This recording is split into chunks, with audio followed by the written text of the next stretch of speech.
जिंदा हो तनी ऐसा पगड़ी रह ढेर ढेर बात भेटाई न तो रिश्ता बन गई। बड़ी तरह से बदला सदावे हां शायरी तिंकरा खूब होके किया जे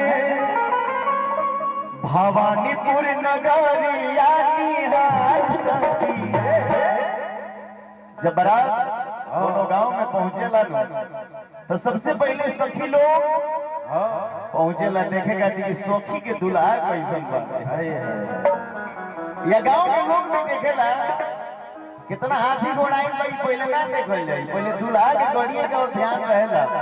वो हमहू दुल्हा बनल बनिए चाहे चाचा लोग काका लोग सबके दुल्हा बनल हो दुल्हे के सबके हो देखेला कि आज मिथिला नगरिया बिहार सखिया कि चारू दुल्हा में बड़का कमाल सखिया वो गनवा में जौन बा बड़का कमाल सखिया मगर ए गनवा में कि आज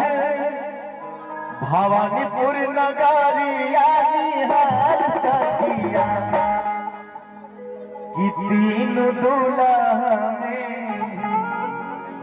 अरे छोटका कमाल सखिया चार दुल्हा में बड़का कमाल सखिया चार दुल्हा में बड़का कमाल सखिया मिथिला नगरिया निहाल सखिया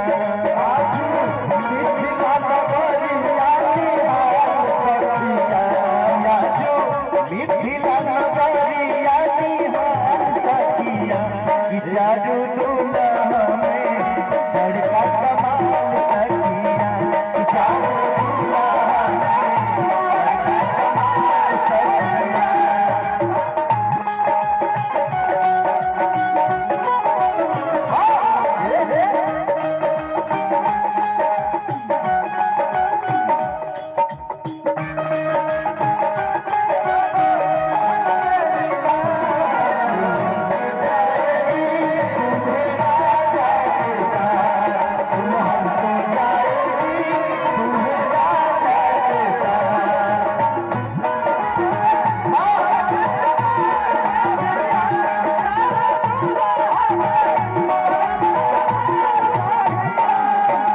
कमाल भैया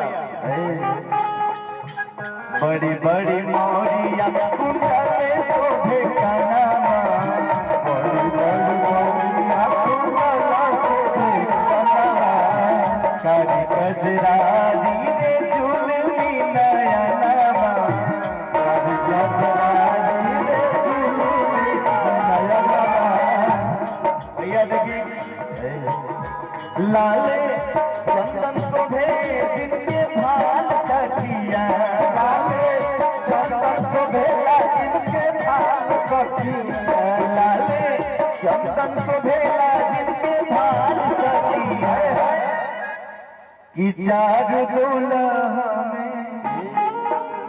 बड़का कमाल सखिया चार दुल्हा में बड़का कमाल सखिया चार मिथिला नगरिया निहाल सखिया मिथिला नगरिया निहाल सखिया चारू दुल्हा में बड़का कमाल सखिया चारू दुल्हा में बड़का कमाल सखिया चारू दुल्हा में बड़का कमाल सखिया चारू दुल्हा में बड़का कमाल सखिया चारू दुल्हा में बड़का कमाल